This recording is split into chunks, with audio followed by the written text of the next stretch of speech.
Hi, my name is Constance Brand. I'm here with Dario Piselli, one of our experts, and today we are discussing pesticides and their impact on health and the environment. Before we get started, if you have any questions or comments for our expert today, please jot them down in the comment section and we'll make sure we'll get to them. Dario, welcome. Thank you. Welcome to Ask an Expert. So today we're discussing pesticides, and we just recently published a briefing on chemical pesticides and their impact on the health and environment. How big of a problem is the pesticides issue? Well, it is a big problem. It is a problem that hasn't really been addressed fully over the last 13 years, despite the fact that we had a sustainable use directive in place, which is also why we are in the midst of the negotiations of what would be effectively like a revision of that directive, a sustainable use regulation that has been proposed by the Commission, which was also the key policy piece that we were trying to inform with the briefing that we published. Now, I would say the problem didn't really depend from the directive per se. Unfortunately, that directive had received a very uneven level of implementation at the national level. So it is something that has many dimensions that have to do with the national level implementation, that have to do with pesticide authorization, that has to do with farm level practices, of course.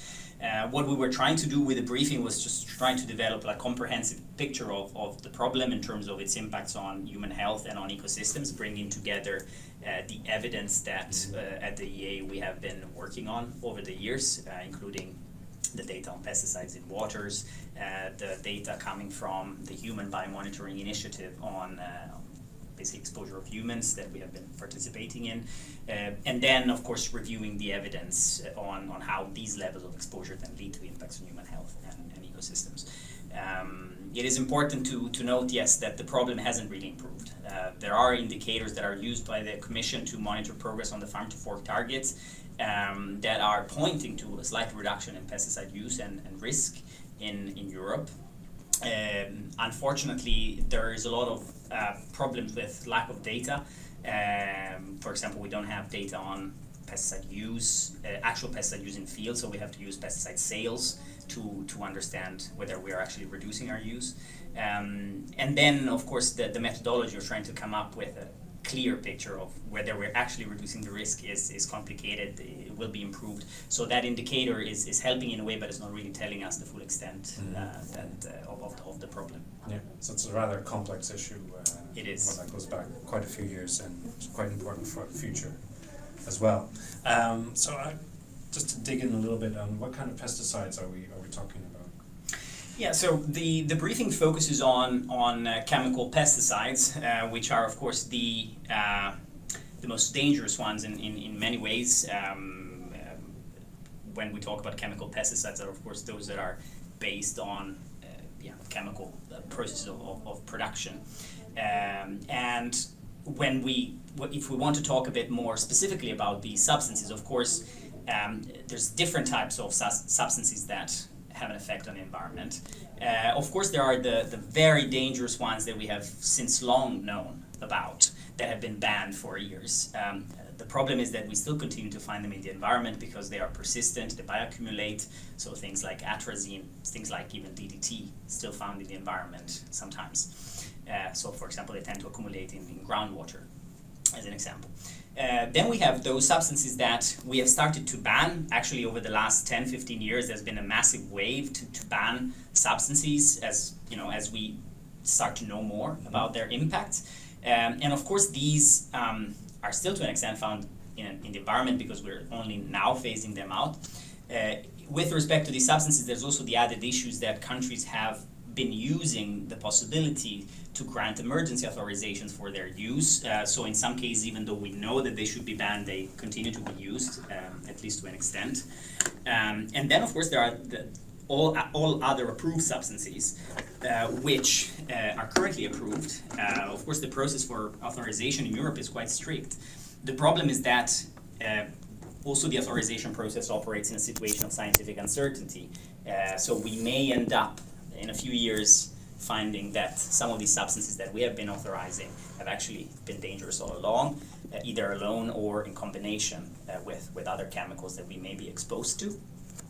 And there's also, of course, the issue that because of the fact that they're approved, we don't really monitor them enough in the environment. European legislation at the moment focuses on those hazardous substances that we have started to ban.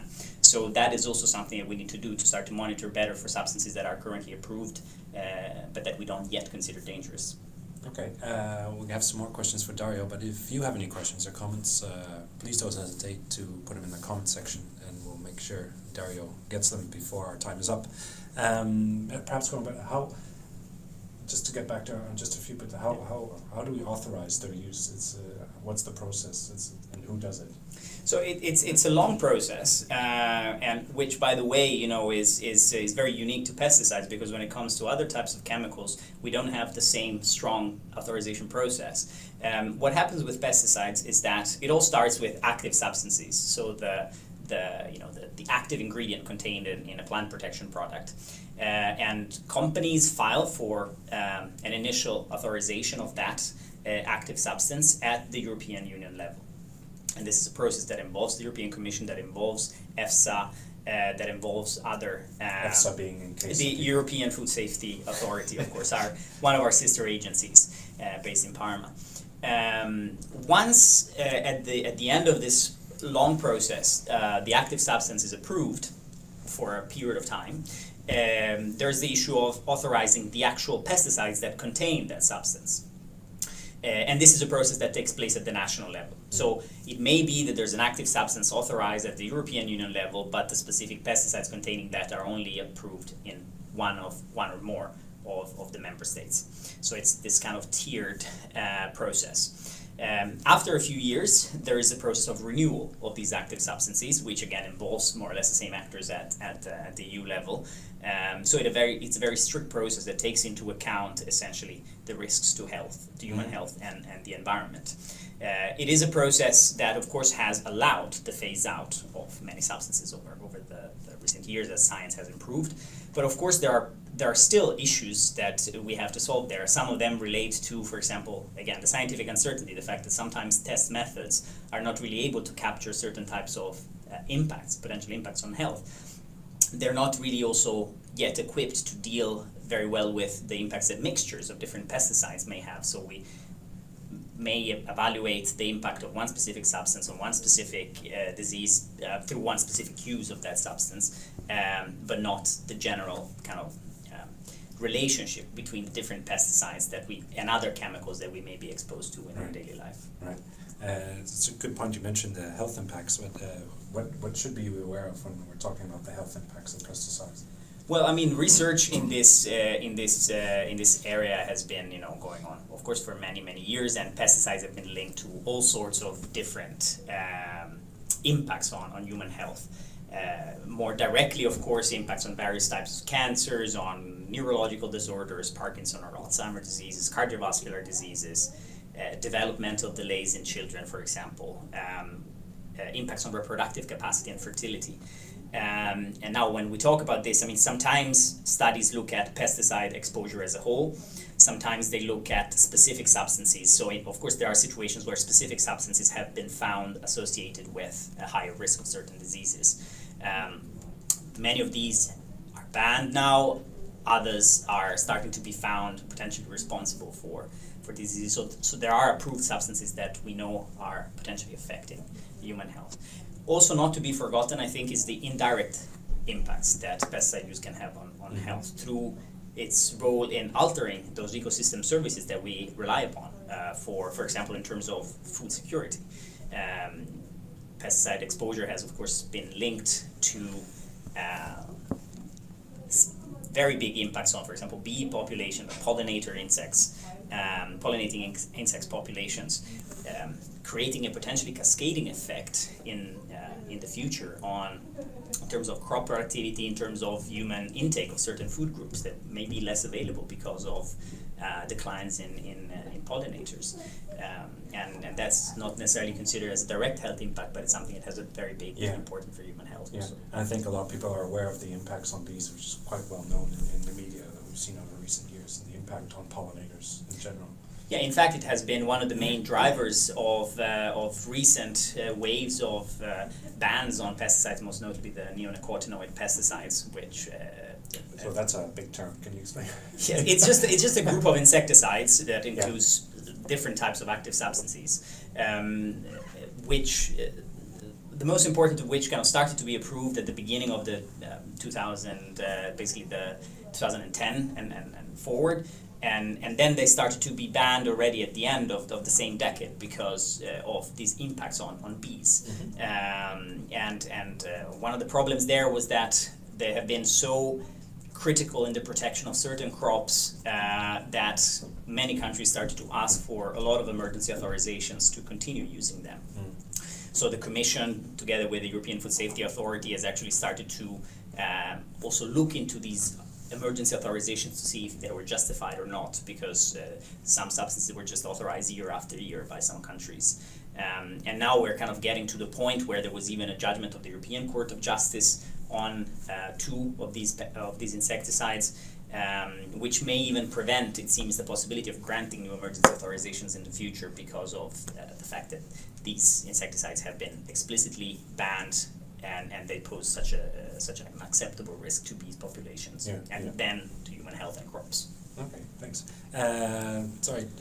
If you're joining us late, we're talking about pesticides today and the impact on the environment and climate and human health. With us today is Dario Piselli, our expert, and we just recently launched a briefing on pesticides, which you can find in the link in the comment section below. We already have some questions and comments coming in, but if you have any, I would encourage you to put them in the comment section. We'll make sure that Dario gets to them. Let's start with a question, shall we? Yep. From Laximi. How can we reduce the use of hazardous chemicals? Yeah, well, if we stick with pesticides, I mean, chemicals is of course a huge topic. If we focus on chemical pesticides, there's not one size fits all solution for reducing pesticide use in Europe, because of course soils are different, geographical conditions are different, the types of crops that are cultivated are different. So it really relies on a mix of actions at different levels. Some of them from European Union level, trying to incentivize set targets, for example, for countries to reduce their use, so incentivizing also innovation, facilitating access to alternatives to pesticides which are being developed through research and innovation. There needs to be incentives to help farmers move from unsustainable use of pesticides to alternative practices, which include, of course, organic farming, which include agroecology, which include, again, the use of alternatives. And it's important also that we assist farmers in this transition, because creating, let's say, the means to mitigate any potential problems that may happen during the transition. For example, one thing that has been proposed was to have funds to help farmers if they lose part of their crops at the beginning while transitioning from one system of crop protection to another. Mm-hmm. And then, I guess more generally, there's a systemic transition that we need to undertake in Europe, because if we want to make sure that we reduce pesticide use, of course there will be impacts on what certain crops are produced where. So we need to make sure that the food system as a whole limits and brings to zero any potential impact that they may be on food security, for example. So we need to make sure that we reduce food waste in Europe, which is at an acceptably high level. We need to make sure that we shift to more sustainable diets, which, for example, require less intensive land use for livestock. So it's a whole food system transition, and if we undertake that, we will be able to ensure both human health and the environment, but also food security, which is, of course, a genuine concern. Mm-hmm. You talked a bit about how we limit it, and perhaps this is a good segue to what the European Commission has proposed as far as targets. Can you explain a bit? Yes. Yeah. So there were two targets that were contained already in the Farm to Fork strategy in 2020. One target setting a 50% reduction in the use and risk of chemical pesticides, and a target that foresaw a 50% reduction in the use of more hazardous pesticides. So those among chemical pesticides that are particularly dangerous, that are already now candidates for being substituted. These targets have now been embedded. So far they were political targets for the Commission. Now they have been embedded in the proposal for a sustainable use regulation. So translating them into law would make them mandatory, not to be achieved at the farm level, but to be achieved by the countries. And these targets will not be exactly 50%. They will have to be calculated at national level depending on specific conditions. So there's a bit of a complicated way of setting those targets. But yeah, I think research has shown that countries that have already, for example, in the past set targets, national targets for reducing pesticide use, have actually then, been able to, or somehow the targets themselves has kind of stimulated innovation and policy action to make sure that those targets could be achieved. So national examples show that setting targets can be a very powerful way of going about it. Indeed. I have a question from Julian. What is the trend in pesticide use for the coming years? Are there more environmentally friendly alternatives?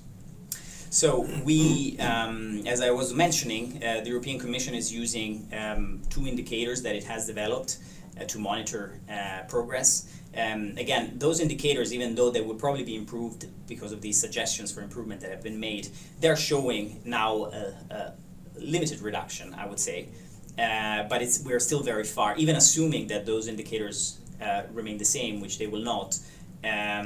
We're still very far from the 50% targets that were originally set in the Farm to Fork. What we have seen so far is, for example, that sales of pesticides in general have barely decreased in Europe over the last 13 years. And of course this is a proxy, but we still see that even though of course sales of some of the more dangerous ones have gone down, sales overall have remained constant.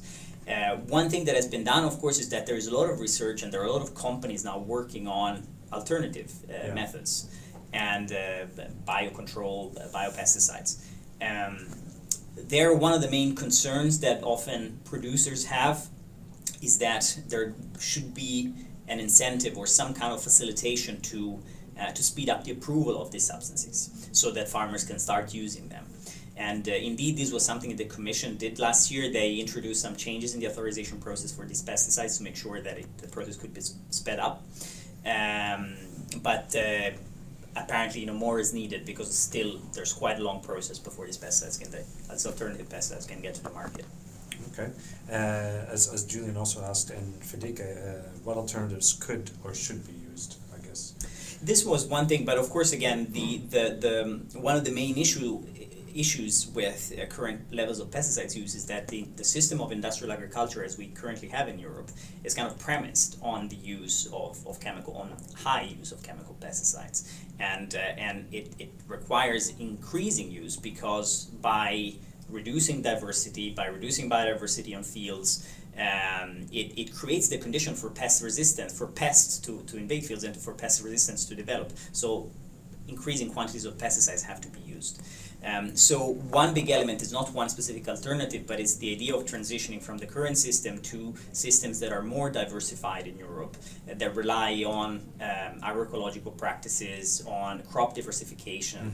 And many of these practices have been shown to preserve income of farmers, to preserve crop production, even more so again if this is done in combination with other interventions in the food system to make sure that the system as a whole becomes more sustainable. Yeah, that's an important point. Do we still have some gaps to fill to achieve full understanding of the health and ecosystem impacts? Well, as I was mentioning a bit at the beginning, of course there's gaps. Sometimes test methods are not sufficiently developed. Sometimes in the current risk assessment procedures, it's the consideration of more integrated impacts on the environment are missing. There's the issue of mixtures again. So there's of course a bit of methodological and procedural developments. But sometimes, emphasizing this may also be missing the point in the sense that the cornerstone of European regulation, including in this area, should be the precautionary principle. So even as we're trying to improve risk assessment methodologies, we need to remember that we should take a precautionary approach to many of these pesticides, even more so that we know, because it's basically a history of what has happened over the past decades. Yeah. We introduce the pesticides, and after some time we find out that it has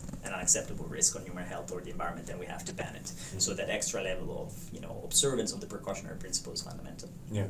Okay, we have another question from Pia here.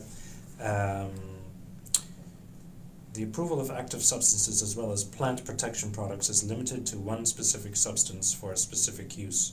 However, several plant protection products are sprayed within one growing season, which is not considered in the regulation of those substances. How can environmental protection as well as human health be protected if the multiple contaminations raised within spray series is not acknowledged? Yeah, and it's a very important point, and it's a bit something that we were touching upon earlier. The fact that the current authorization process is in a way premised on not necessarily like a systematic assessment of the impacts of pesticides, both by themselves on different types of diseases or different types of environmental endpoints, but also in terms of mixtures and so on. And this is something that the European Food Safety Authority, for example, has been working on for quite some time. They have a process to transition to what they call more system-based risk assessment, environmental risk assessment of pesticides. And some of this can be done within, I guess, the current paradigm.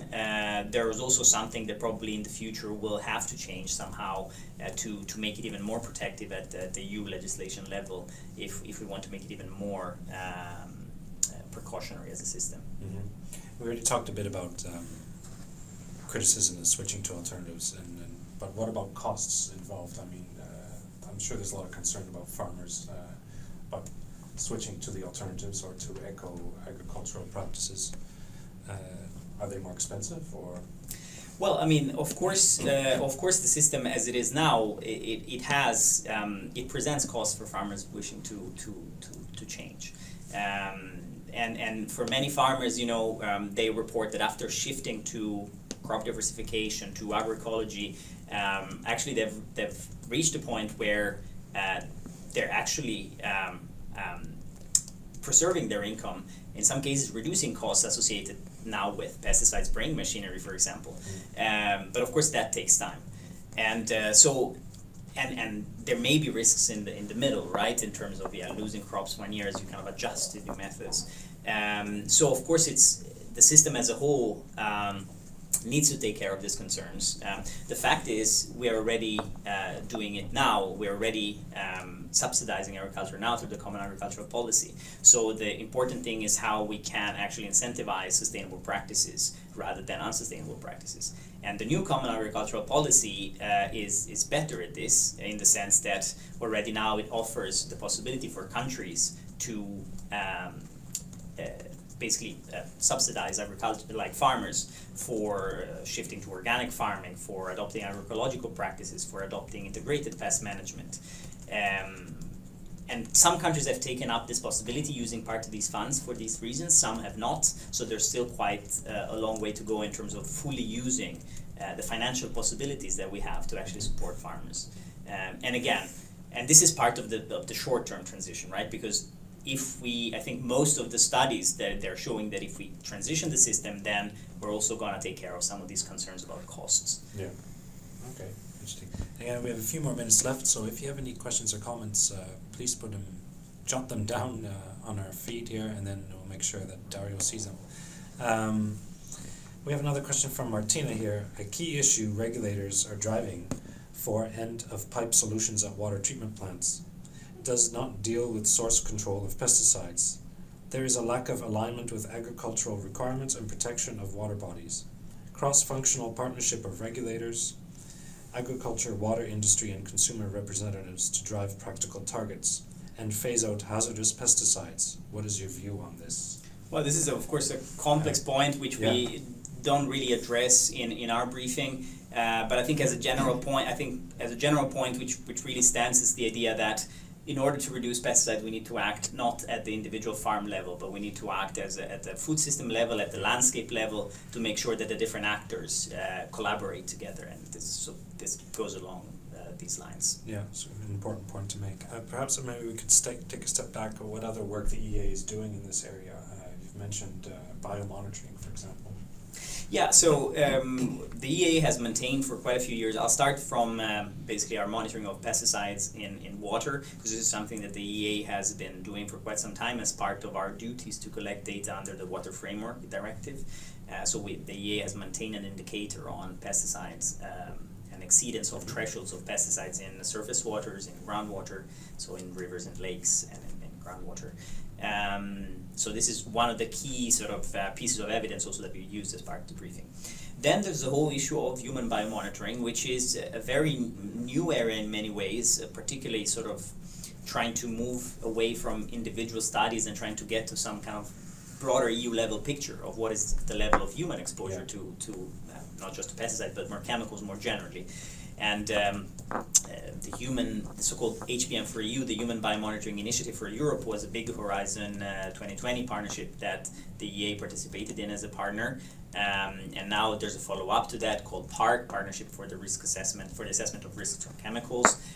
In both partnerships, pesticides are one of the priority substances. And there, what is really interesting is that, of course, it's not yet kind of an entire EU level picture, but we're starting to have a sense of what is the level of exposures. And to kind of go back to your initial questions, the level of exposures are really worrying. We don't yet have definitive kind of guidance values for pesticides, which means that we are not yet able to derive a clear burden of disease from that level of exposure, even though the EEA is actually working on that. Mm-hmm. But what we know is that, of course, the presence itself is very worrying. Over 84, I think, % of the samples in that study, which was carried out across, I think, 7 European countries, had 2 or more pesticides in their body. And of these, when you look at individual pesticides, there are some like organophosphates, like pyrethroids, which also have started to be banned, that are basically in over 90% of the samples, so in 90% of the people surveyed. And often, children have a higher level of exposure because they tend to consume more, for example, food or like specifically fruit and vegetables compared to their body weight. So children are particularly vulnerable and exposed. And we can give the link to the biomonitoring project, the European biomonitoring project, down in the comment section as well. We're almost running out of time. Is there anything else you think we need to highlight or mention in our discussion today? Well, I think it's important to kind of go back to one of the key messages of the briefing, because it is the issue of food security and crop production, right? Which has become a very important point in the negotiations, with very heated conversations between different political parties. Yeah. The European Commission has been asked by the European Council to redo its impact assessment of the legislation because of concerns about the impact of food security. The European Commission has produced actually a document called Drivers of Food Security that includes a lot of discussions about these issues, including on pesticides. And I think, for us it was really important to look at the models out there to try to understand what would be the impact of reducing pesticide use on food security. And it's pretty clear that there's not going to be the impact on food security that sometimes is been portrayed as disastrous, in the sense that food security in Europe is definitely not at risk. And it's true that if we reduce pesticide use, again, all else being equal in Europe, there may be impacts, and models portray these impacts. But again, the important thing is to take a system view and trying to understand, first of all, that by reducing pesticide use, we're also preserving all those basically natural capital and ecosystem services that will allow us to have crops and food security in the future. So again, pollinators, but also soil, microorganisms, the natural pests control agents. And plus, again, if we invest in all these other components of the food system, including biodiversity in agricultural areas, including food waste reduction, including shifts to more healthy diets, then those concerns about food security will actually be mitigated, if not brought to zero. So this is an important point, which is not only a point that we have raised, and the JRC has raised this point. INRAE, so one of the most authoritative research institutions on these topics in Europe, in France, has come to this findings as well. And I'm assuming this is not just a European problem, but a global problem. It is a global problem, and in fact, the targets to reduce by 50% the use and risk of pesticides has ended up being included due to European Union leadership. Also in the post-2020 framework of the UN Biodiversity Convention, showing that, of course, there's a global recognition of the problem. And so we need to make sure, of course, that we don't act alone, of course, and possibly raising these targets also at the global level will help drive progress and increase the attention. Even though there are very different cultures, I would say, in terms of assessing risk from pesticides in different countries, and so of course there's progress that needs to be made. Indeed. I think we'll leave it at that note. It looks like we've run out of time. Thank you, Dario, for your time, and thank you to everybody watching today for your time. That's all we have for today, but join us again next week when we're discussing air pollution and the impacts on children's health in particular. Thanks for your time for now, and we'll see you next time.